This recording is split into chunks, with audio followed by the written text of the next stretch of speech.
За өнөөдөр бол тэгээд за синус квадрат x тэнцүү 2-1 синус 2x тэгшлэгийг 0 π завсардах шийдвүүдийн нийлбэрийг олгож.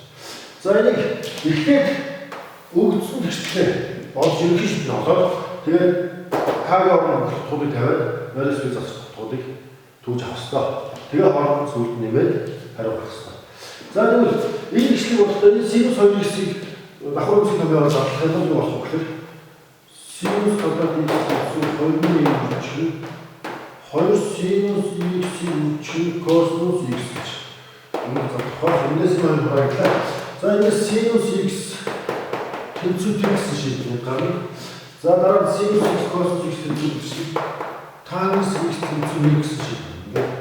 Энэ хоёрыг. За харин энэс нь юу яаж чинь?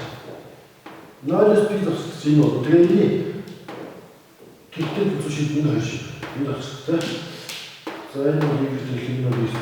Шууд юугаар нь авчих. X тэнцүү 0, x тэнцүү p гэсэн шийдвэр. Энэ вектор хэсгийн энэ завсардах шийдвэр. За танс x оролцъё. За танс x тэнцүү график 2-ны p-ийн жоод ийм график гарна. За 0-с p хооронд учраас би дахиад энэ график авчихъя. X. За энэ бол p. За тэгвэл за 0-с p-ийн хооронд завсарт нэгтэй тэнцвэрчний гэсэн утга чинь яваад энэ бол p-ээс илүү гараад байна шүү. Тийм учраас энэ бол 4-ний p гэсэн ганцхан шиг. Өөрөөр хэлбэл x тэнцүү 4-ний p. За одоо энэ 0-с p завсардах энэ гурван шийдвэрийн нийлбэрийг олно гэсэн үг. За энэ гурван шийдвэрийн нийлбэрийг олно гэсэн x нийлбэр x 2 дээр x 3 бол бүх шийдвэрийн нийлбэр гарна. Тэгэхээр энэ 4-ний 5p. 4-ний 5p гэдэг юм аа. 4-ний 5p гэдэг юм аа. За c-ийн 14-ийн хариу 4-ний 5p буюу а хөлмаа манай хариу болох юм байна. Хариу. За энэс d-ийн 14 болох шууд залгаа бодчих. D-ийн 14. За тэгшлэг маань ийм тэгшлэг байна. Косинус квадрат x тэнцүү 2-1 синус 2. За энэ синус квадрат нь косинус квадрат болж өөрчлөгдсөн байна. За энэ тэгшлэгийг мэдээж бас адилхан 0-с p завсардах шийдвэрийн нийлбэрийг олох. Энэ өгүүлбэр адилхан. За энэ болохоор дахиад нэг задлчих. Нэг задлчих.